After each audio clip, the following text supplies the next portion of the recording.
She's still just as bitter as ever. There's such a great new spin of complaints here. Here's one from her most recent episode, which, illustrious men. And that's annoying because she's supposed to be the star. Michelle Obama. This dovetails perfectly with so many other comments she's made about how she is like, what about me? What about me? What did those 8 years in the White House do to my soul? And why isn't anyone asking? They shouldn't have to be told to ask about how I'm doing. We would never know who you are if it hadn't been for him. Exactly. Like, I'm sure she would say the reverse. He would never have been president if it hadn't been for her. Like, she was the inspo. She was the strength and the force behind the man. But, he was very young. We just actually saw a video of him speaking on the campus of Harvard Law School in favor of, more black professors and so on. He still had the Barack Obama orator skills. Yep. Like, he was obviously a star in the making from a very young age. Very young age. I'm sure she thinks it's her, but I think it actually was him. And some of his ex-girlfriends talk about how he made a choice to align with this strong black woman as opposed to the white women he'd been dating. And he's half white too. Yep. Right. And so to get him the street cred he needed with Chicago voters where he started. Hey everyone, buckle up because today we're diving into the kale flavored, side-eye powered world of Michelle Obama's brand empire. You know her. Former First Lady, queen of motivational quotes, and the woman who somehow made cardigans a personality trait. But here's the question that's burning brighter than a $72 avocado toast. Why is Michelle still everywhere? From Netflix deals to $1 million speeches, she's not just a person, she's a lifestyle brand. Stick around as we unpack how she turned kale chips and TED Talk vibes into a multi-million-dollar empire. Hit that subscribe button and let's jump in. Michelle, it's not. I've been married for 17 and a half years and not one was bad. I think she and he married the wrong people. I think you're 100% right. This is only her third episode. I can't think of anybody I would go to for advice less than Michelle Obama. She really doesn't know what she's talking about. First of all, she loves to tell us she hated Barack for a good decade. Yes. Okay, please teach me how to have a successful relationship with someone that you clearly respect and admire. Every time she's on the air, it's like, I'm dragging this ball of dead weight behind me. His name, Barack Obama. He's bringing me down. I'm trying to elevate myself with these things on my head. He looks like Mickey Mouse. It's so weird. the two ears up there, these two big balls on the left and the right of her head. What kind of midlife crisis is she in the throes of right now?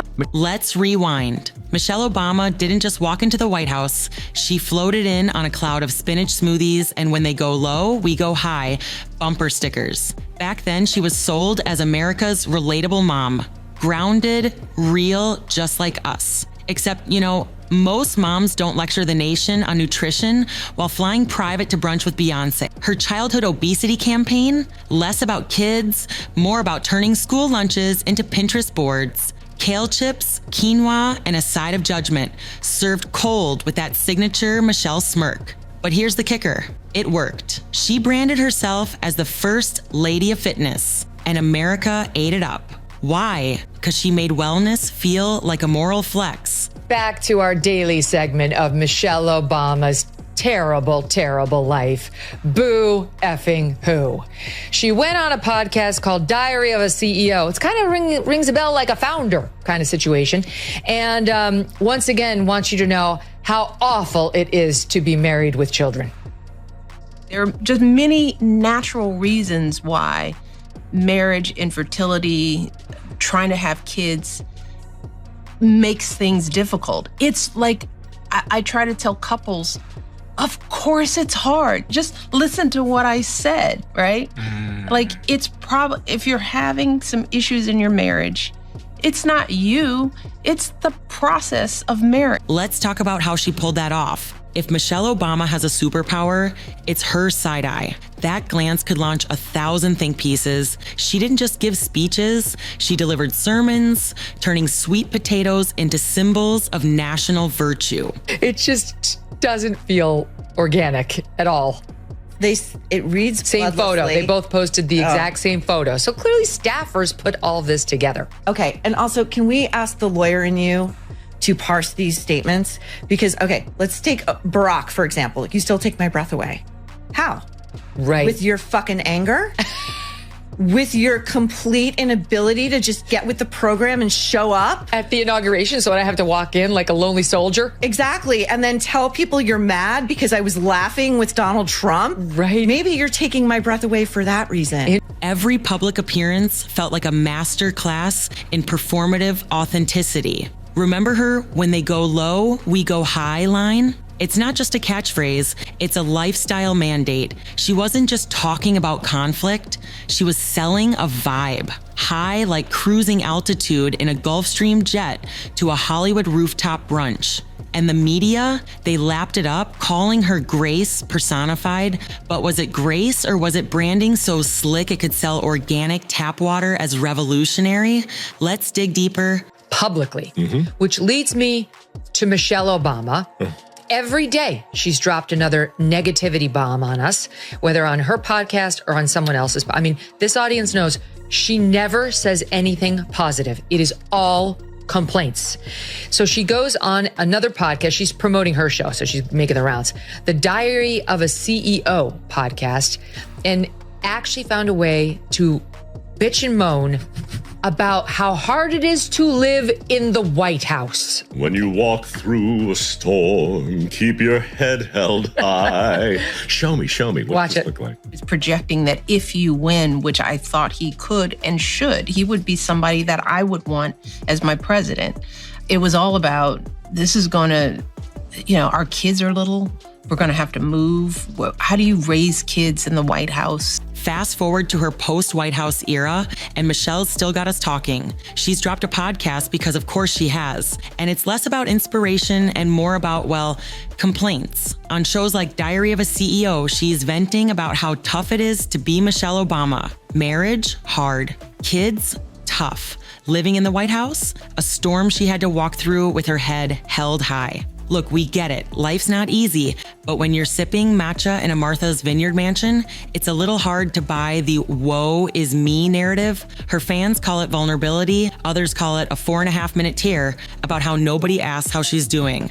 What's the real story here? Let's break it down. Every word she says about Barack Obama is negative. I can't think of her sitting there just waxing poetic about him, complimenting, he's brilliant, he's a great dad, he was the greatest president, whatever a normal wife of Barack Obama would say. Every time she opines, it's something that reflects poorly on him, how he's insensitive, how he's not a talker, how he doesn't know how to relate to people, he doesn't keep the same schedule as she does, and now we're talking about you can have a bad decade in a marriage? Speaking of stories, let's talk about Michelle's Netflix deal. Because when you think binge-worthy content, you totally think Michelle Obama reading teleprompter lines about community gardens, right? Wrong. Her shows are like TED Talks crossed with HR compliance videos, chamomile tea vibes with subtitles. And don't get me started on that kid's cartoon about healthy cooking.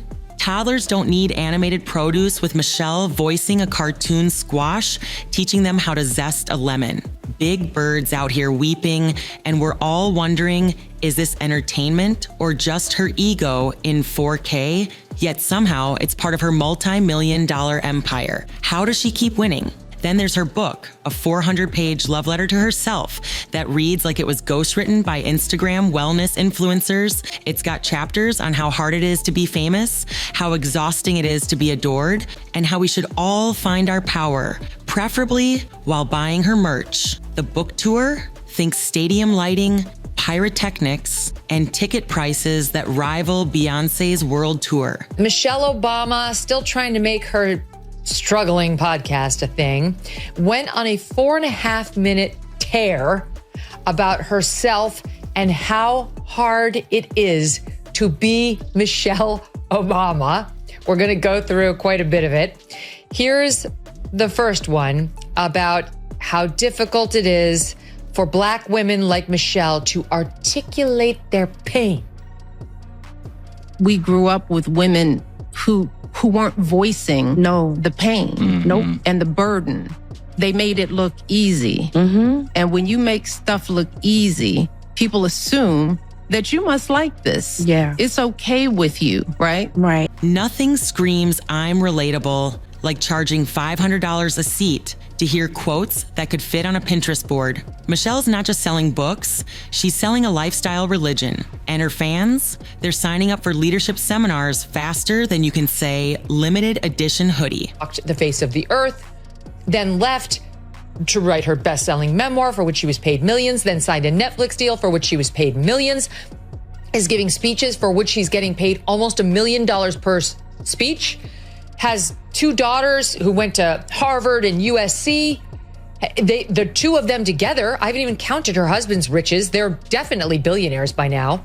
The house in Martha's Vineyard, which is, I think, $20 million out on the yachts of David.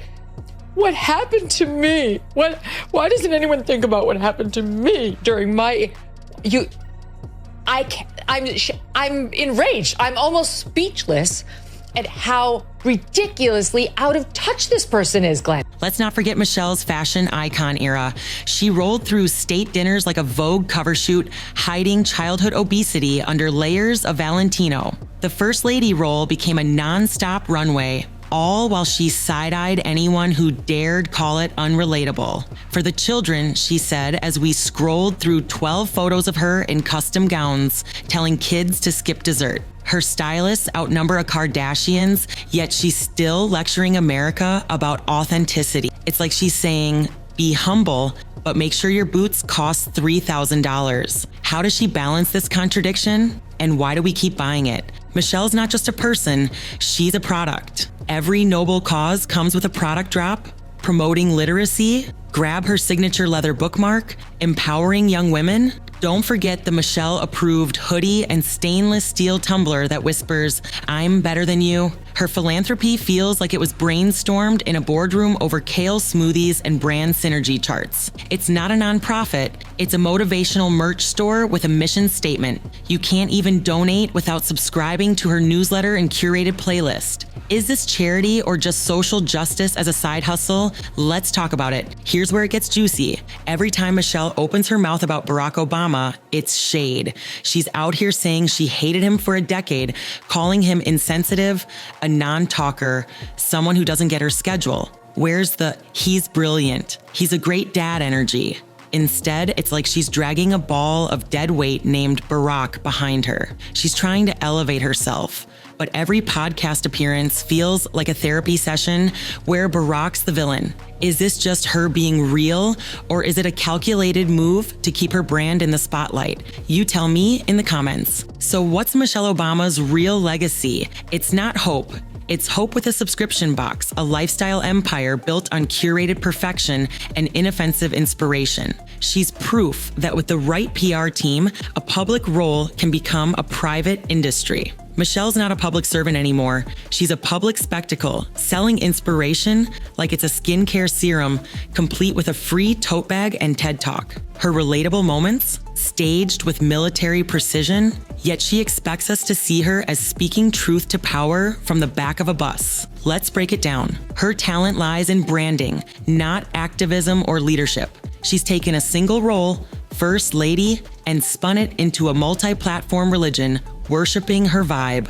Every move is orchestrated. Her off-the-cuff moments feel committee-approved. Her side eyes curated for highlight reels. She's less a person now, more a product, like artisanal air sold in mason jars. Her presence alone is treated as commentary. Raise an eyebrow, and the media writes think pieces about her grace. Who needs substance when you've got vibes? But let's talk about the hustle. Michelle's post-White House years are a masterclass in monetizing sanctimony. She'll say, I didn't want this, while signing another documentary deal or negotiating merchandising rights. Her fragrance called Resilience, probably coming soon. Her charity work, it's less about helping and more about building a lifestyle empire with a conscience. Every cause syncs with a product drop. Literacy campaigns with leather bookmarks, empowerment talks with hoodies. It's not philanthropy, it's a motivational merch store with a mission statement. And the media,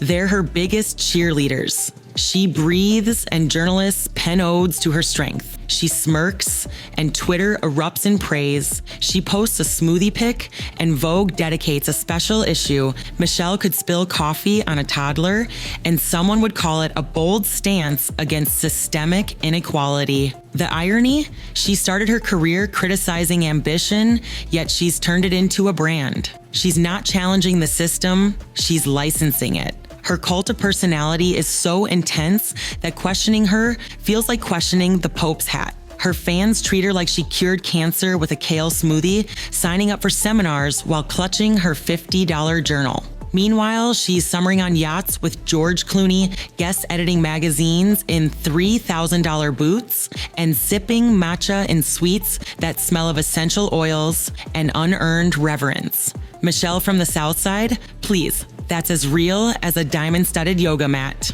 In the end, Michelle Obama's legacy is a testament to branding genius. She's transformed self-congratulation into a multi-platform empire, proving you can sell authenticity like it's a limited edition candle.